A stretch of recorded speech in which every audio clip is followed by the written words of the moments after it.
Hello, everybody. My name is Joanne Lockwood, and I am the host for Inclusion Bites podcast. In this series, I will be interviewing a number of amazing people and simply having conversations around the subject of inclusion, belonging, and generally making the world a better place for everyone to thrive in. If you'd like to join me in future, then please do drop me a line to joe.lockwood@seechangehappen.co.uk. You'll be able to catch up with all of the shows on iTunes, Spotify, and of course, all the usual places.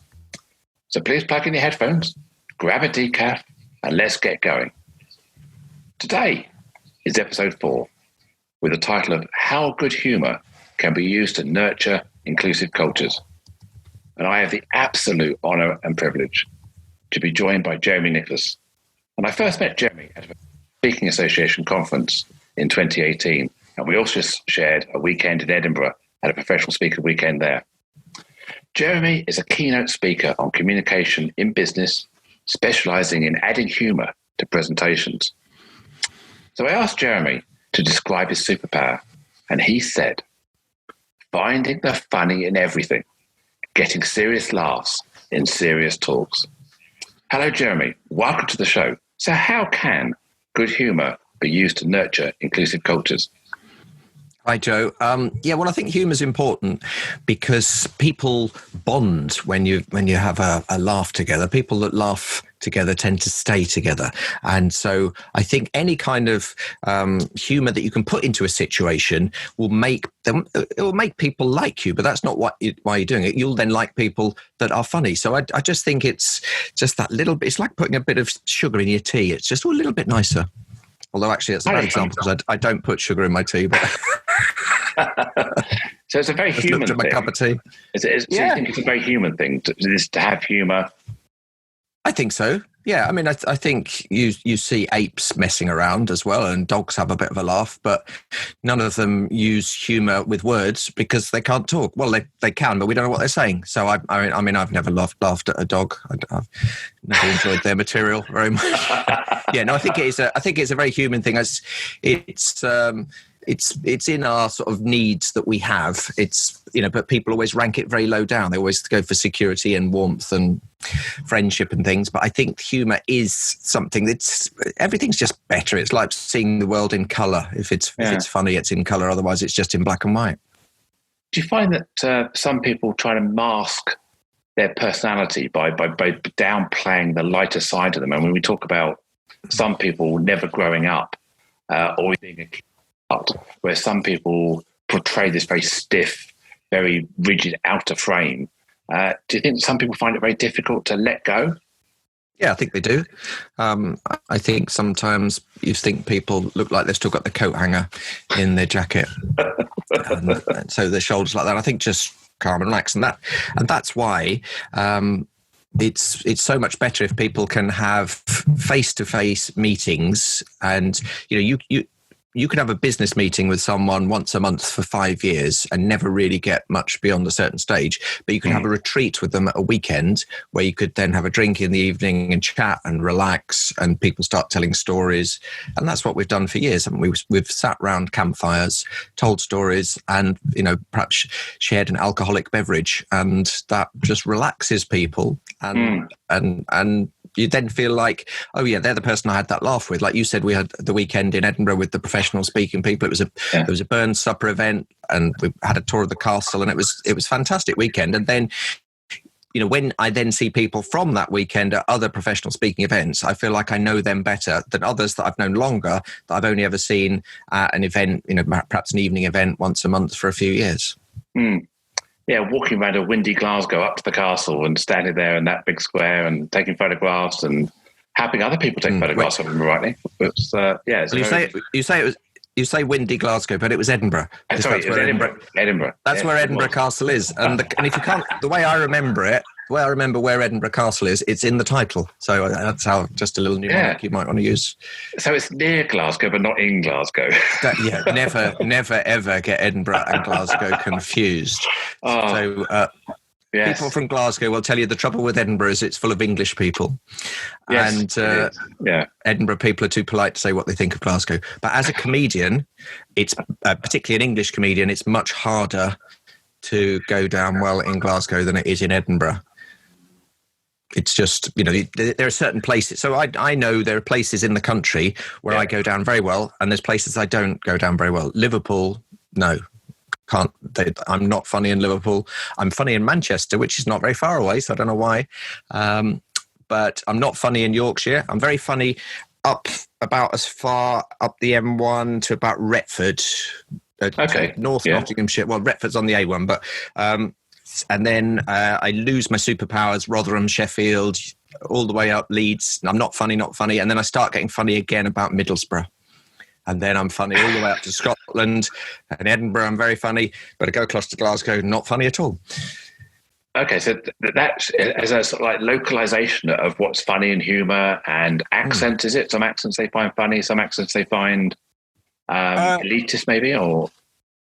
I don't know. I think a lot of it would just be things that people laugh at. And I think people in Liverpool laugh at different things to people in Manchester laugh at.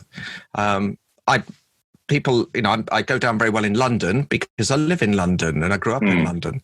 And other places, I think it's just if you're seen as a bit of an outsider. So somewhere like Cornwall that has a very much its own identity and you come down here with your fancy ways, right, then you might struggle. And that's in their minds. I went to university in the north, and I never got much beyond, you're not from around here, are you? Yeah. And, eventually with friends, they forget that you're from a different part. But for an audience, when there's a lot of them en masse, you can seem like a bit of an outsider. So the way to then break that down is always make yourself the butt of the joke. Yes. So, and then people will warm to you. But I couldn't go to Glasgow and start having a go at, in Glasgow you do this. I can't believe you do. That's not going to go down well. But if I start saying, it's lovely here what you do, isn't it? In London we do this, and then they'll laugh at that London. Right. So okay. So you have to create the other group. Is that exactly? That's often when we talk about inclusive cultures, we end up using comedy or banter to create another group, and quite often you can find yourself being on the in group and using humour against the other. Whereas what you're suggesting there is be the other and use your otherness to bring you into the in group, if you like. Whereas banter is often about creating an other and then taking the mickey out of it. Yes. So my rule on that is that I don't ever want anyone in the room to feel threatened. And I don't like any sort of cruel humour. So you'll see a lot of stand-up comedians that are very cruel in their humour and they're laughing at a very specific group. I don't like to do that. And the only specific group I laugh at would be a group that I might belong to. So it might be Londoners, or it might be men with bald heads, or it might be glasses wearers, and all things that it's clear that I'm making a joke about myself. And I think that's really important, not to have any cruelty. And the thing is, you can do the same stuff in different places, and some people will regard it as funny and others will regard it as, we shouldn't say that. So, for example, Jimmy Carr did a story about, he was working with injured soldiers from Afghanistan and the Gulf conflict. And he was working with them, and a lot of them had lost limbs. And there was a sort of a charity day, bonding day, and he went in and did a free gig for them. But he'd spent the whole day working with them and chatting with them and having pictures taken. And they thought it was great. So when he came on and did a show especially for them, and he said, say what you like about the war in Afghanistan, we're going to have a great team for the Paralympics. They all laughed because they knew that, he had judged that would be all right because that was the sort of thing that they'd all been saying to him, and they'd had banter amongst themselves. So he knew that was fine. Encouraged by that, he then put it in his set the next night in Manchester to a theatre audience, and people booed him. And the difference was the soldiers in the audience and their families all knew that he had done so much to help, that's the sort of thing they would say. And he knew he wasn't having a go at them. He was laughing with them. Whereas in Manchester, it looked like he was picking on soldiers that had lost limbs. And so that was very, very different. And he's spoken about that, and he doesn't do that now. So it's just the difference between looking like you're having a go at people and looking like you're laughing with people. It's are you laughing with or at? Yeah, so from when I talk about D&I world, it's understanding your intent and then the impact. I didn't intend to cause offence, but in this scenario, in this context, offence was taken. because the context was different. Yeah. Humour, you've got to understand the context of the humour, haven't you? Yeah, I mean, the trouble with analysing humour too much is that inevitably you kill. It's like dissecting a frog. You find out how the frog works, but the frog dies, and that's the thing with comedy. You look at it too much, it's like, yes, okay, you've got a bit serious about that. But yeah, you are right. And I suppose as a comedian, you probably learn that you can't be funny to all people every time, everywhere, and you just have to roll with that and just pick yourself up and carry on. Yes, so I did last year at the Edinburgh Fringe, I did 27 shows on 27 days in a row, and I was happy with 23 of them. And there were 4 that I wasn't happy with. But of those 4 gigs, people came up to me at the end and said, I like that. That's the best show I've seen since I've been at the Fringe. And I'd say, when did you arrive? And they said, about an hour ago. It's just a joke I've thrown in. That didn't happen. It just occurred to me now. But the point being, the 4 that I wasn't happy with, it's often because there were people sitting there folding their arms, or there was just a person with a grumpy face in the front row. And that is the thing with a Fringe venue. The way a comedy gig is set up, the light's very bright on the stage, the audience is in darkness, so you can perhaps only see the front 2 rows. And if there's one person in the front 2 rows who has their arm folded, who looks like maybe their partner dragged them along and it's not really their sort of thing, and they'd much rather have gone somewhere else, you've just got to zone them out of your head, because if you look at them, you think this is going really badly. And most comedians have a bit of an insecurity that, I'm not funny anymore. Yeah. And you've just got to rely on the fact that every night you've done this material, when you've been practicing, when you did your preview shows, and when you did it at the event, it got a laugh. So it probably is still funny. So never mind that bloke with the grumpy face in the front row. Just ignore them. And from those 4 gigs, I got other referrals from people because they said, no, that was really good. But if I had times when I thought, I might need to just run off this stage and run out into the road screaming because it's going so badly. Yeah, but it never was. But most people who do humorous stuff have a little bit of an insecurity about, oh my goodness, is this funny anymore? Especially if you've done stuff before, and so you've got used to it. The things that make me laugh the most are unexpected things. So if I've done a show 4 times in a row, I think, well, I'm fed up with this now. And the tendency then is to start chucking in new stuff that's just occurring to you, like I did about that person I've just got here an hour ago. Which is mildly amusing, but I don't think I'll ever say that ever again in my life. The danger is you get some people who start then riffing and doing stuff that they're thinking of, sort of stream of consciousness type stuff. And that's when the danger is, because then you haven't filtered it. The stuff that you've written, you've checked, is there anything offensive in it? It's when people start ad-libbing that, their true personality might come out, and they might say something racist or sexist or homophobic if they have that in them. Now, I don't have that in me, so I'm unlikely to do that, but I might go too far just on a particular point. I might be not offensive, but I might just go a little bit too far with something. You think, well, yeah, probably best not to do that again. Yeah, just what you may have done is inadvertently just use language that wasn't good language. You wouldn't necessarily being offensive, but the language and the context, the way you use that language, someone might have detected some sort of element of racism.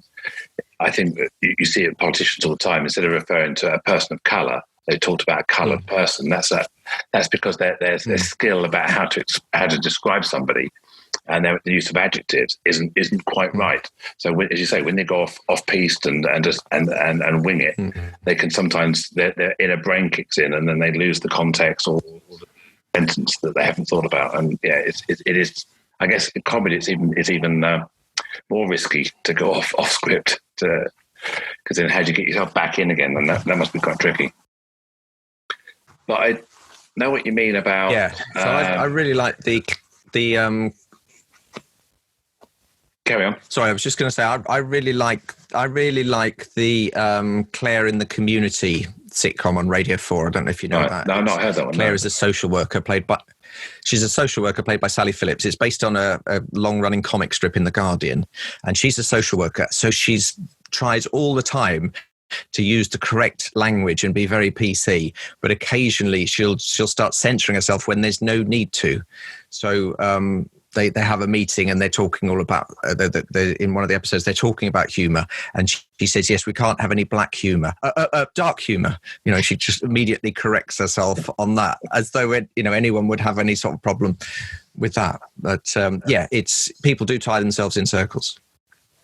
Yeah, I know what you're saying. Also, when you're on stage or you're delivering, either as a professional speaker or as a comedian, I've done a few stand-up gigs, and I know exactly what you mean. If you've got the wrong audience, or the audience that's not quite in the right eye line, you've got one person, as you say, is looking, well, playing with their phone, arms crossed, not interested.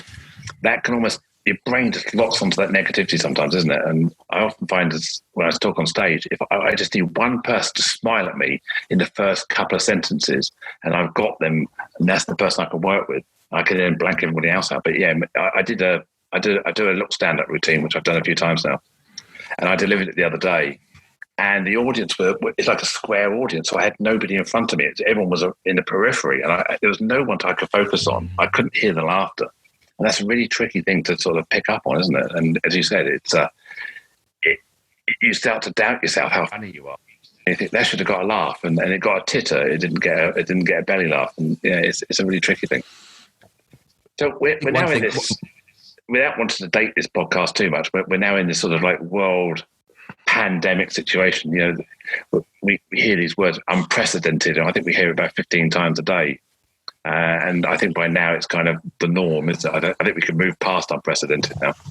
So how can we, as humans, keep our smiles up? It's the British have this spirit of soldiering on, stiff upper lip. But how can we now come together as a country and laugh about stuff? Yes. So people have different approaches. One thing that a lot of people send to me are lots of little internet memes, little funny images or videos. And to be honest, if I'm working and they start flying in, I just switch my notifications off, because I think, no, hang on, I'm busy, and do that. But then I'll settle down the evening, and then I'll see them coming in. Someone sent me one the other day, and it was a picture of the Last Supper, as though it was a Zoom call with they'd taken all the people. So you've got Jesus in the middle with nobody else on the table, and then all of the disciples have been put into little Zoom windows. And that was a funny image, and I felt like, because that's how I spend my life now, talking to people on Zoom. Or I just think pick up the phone to people that always make you laugh, that you always tell good stories with, and just have a really good rant about all the things that are annoying you, because it's a great way to release some tension, and a lot of comedy just a release of tension. You build up that pressure, build it up, and then the laughter is the pressure being released. And so we call it truth and pain, where you just moan about stuff. And if the other person, that's something that annoys them, then you'll have a shared bond and you can laugh at it. And you can make your problems smaller by laughing at it. No matter how big something seems, if you laugh at it, what a great weapon that is. It just brings it down to size. So that's called truth and pain. And if you think about a comedian or a professional speaker, when they come on, they don't ever start by saying, I tell you what I really like. And they don't, if they told you all the stuff they liked and that they're happy with, that's not funny. But if they go, oh, it drives me mad when, and so Billy Connolly would be the best at this, when the person in front of you plays with a check, or you pick the wrong queue at the post office. Yeah. All stories going to the days when we were allowed outside, of course. But it's that common shared thing. So I have a program called Talking Funny for Speakers, where I give them exercises to do on how to make their talks funnier. And week 1, the exercise is write down all the things that annoy you. And then in the group, we all share all the things that annoy us. And then you think, right, what is funny about that? And then what else is funny about that? And what would be even more? And I'll go to like 4 stages, and what else and what else and what else, until you get that little bit of gold that yep, that's the line. That's what really annoys me. Yeah, no, I like that, because the routine I do, I think you've heard it, is all around the pain in my life and the sort of ironic examples of how just being me in the world. And it's people laugh at it because they've never thought of those things in that context before. And it allows them to get an insight onto the pain and the irony that I face every day. Which, if I just said I'm really happy walking down the street, there's no humour in that, is there? But yeah. If I say I'm walking down the street, what gets the biggest laugh in your routine? What is the line that you think always that's the killer line? I talk about the airport scanner, and the punchline to that is unexpected item in the bagging area, and that always gets the sort of people come up to me afterwards and they're still laughing about that one bit, and it really sort of, because it's a common phrase used in a different context, and I don't kind of signpost it enough, and then I land it, and it kind of just makes people go, wow, where did that come from? Oh wow, I see what you're saying. Oh yeah, I get it now. And it's a way of being crude without being crude, isn't it, as well? And I think when you have a good line like that, what I always encourage people to do is then say, and what else could you say about that? What other things would go along with unexpected item in the baggage area? Well, I actually now talk about the fact that so women out there, if you want to smuggle cocaine, make it look like you're trans. It's much easier to get through customs that way. Very good line. Yeah, we've got to laugh as well. Yeah. So do you find sometimes people kind of mask an underlying mental health problem by using humour? They're using it as a way of covering in their life, and how can we spot that and help people who are just masking their underlying conditions? Yes, I think a lot of people a lot of professional comedians have over the years have mental health problems. There's a very high rate of suicide amongst comedians, and alcoholism and drugs. But then there's an awful lot that don't have any problems with it at all. But I think people that just think a little bit differently are often very good at making humour. I don't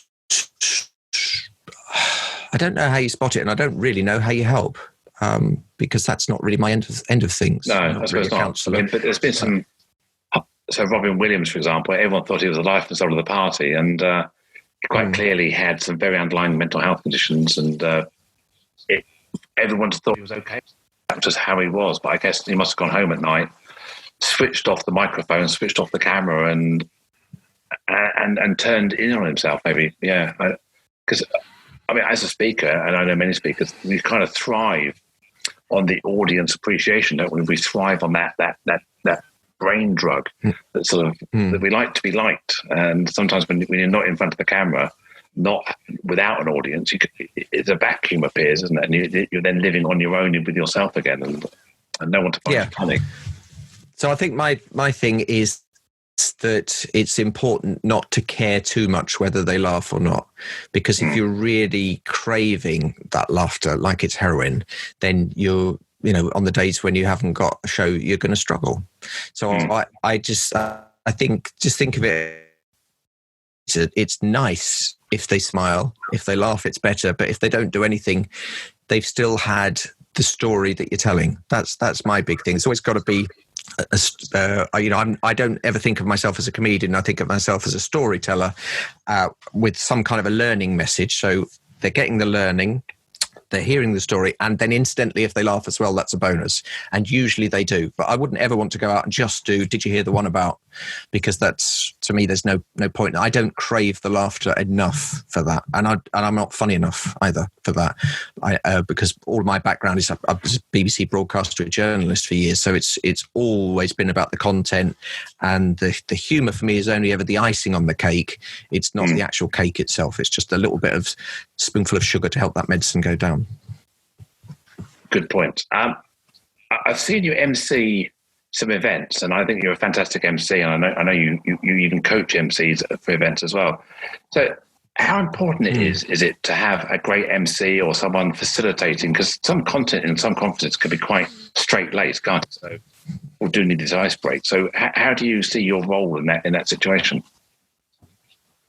Yeah, so I see the role as the MC to set the tone for the event, to answer any questions that the audience might have. So first of all, what's the Wi-Fi password? Where are the toilets? When's the break? How long is this going on? When can I get out of here? So that people can plan that. Any other questions like, if they're gluten-free, there's gluten-free sandwiches at the far end. In the breakout sessions, do I have to pick now or, so any question. So I just think, what do the audience need to know? And then it's about giving a build-up to all of the speakers.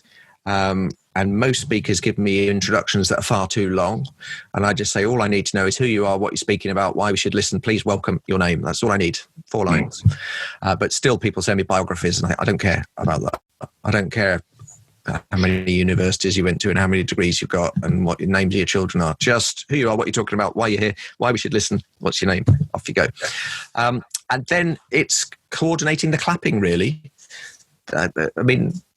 Organisers often haven't got a clue how to do this. The number of times they'll say, well, the chief executive's going to say a few words and then welcome you as the MC. That's something I get all the time. And whenever I have the meeting, I say, okay, that's mad.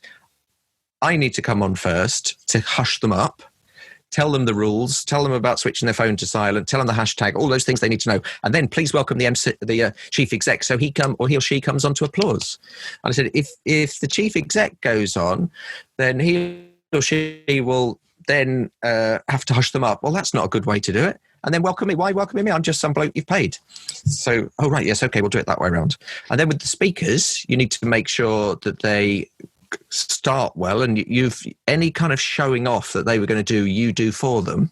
So if someone's written a book, I don't want them coming on waving their book around. I'll go, oh, they've written this book, they must be worth listening to. And then I'm giving them a plug, and then they come on to applause.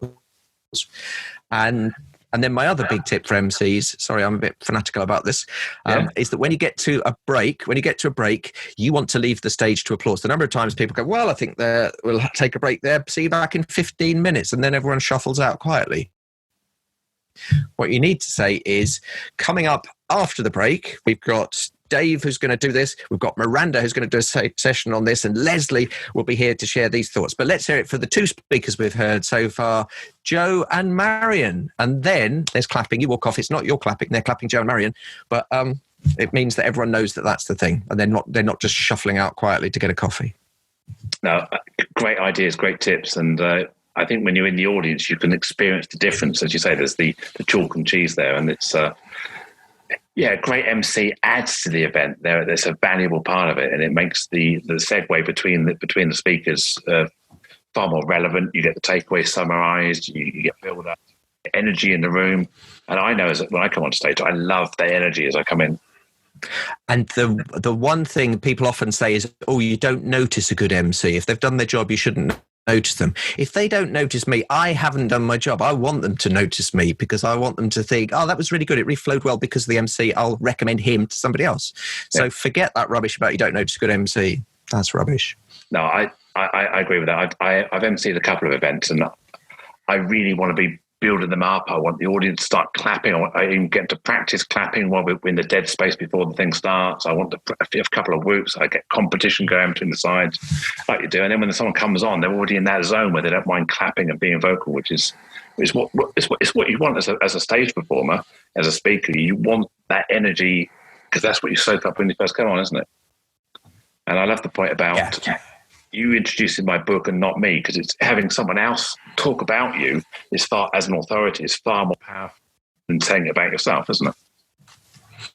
Yeah, absolutely. And I think that all speakers would welcome a good MC, because then they're coming on, they've started the fire, and then the speaker will just come on and throw paraffin on the fire and get it all going. But if they come on dead, it's really hard to lift it. And especially if you've had a session and the speaker before you wasn't very good, or the subject was very serious, so it's brought the mood down a bit, then the job of the MC is to, I can't let the next person start like that. So it's basically like a barbecue, where occasionally as the MC, you've got to put a few bits of paper, a bit of kindling, a bit of opening the air valves, a bit of blowing, to get it going, so that the next person starts. It's like a spinning top. You've just got to whip it a few times to get the top going, so that the next speaker at least starts with a decent chance of doing a good gig.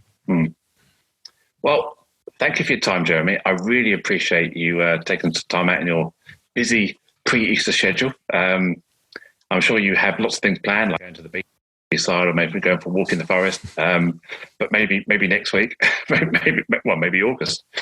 But keep safe. So for all my listeners, many thanks to Jeremy. I'm sure you'll agree there's plenty of humour for thought. We talked a bit about emceeing as well. And a huge thank you to you all for listening in. So please do subscribe to keep updated on future episodes of the Inclusion Bites podcast. That's BITES. Please tell your friends. Please tell your colleagues. I've got a whole load of exciting guests lined up that I'm sure you'll be inspired by over the next few weeks and months. Please remember, if you'd like to be a guest on this show, please let me know. I would welcome all of your feedback, comments and suggestions to joe.lockwood@seechangehappen.co.uk. Let me know how we can improve. Let me know what content you would like. So my name is Joanne Lockwood. It's been an absolute pleasure to host this podcast for you today. Catch you next time. Bye.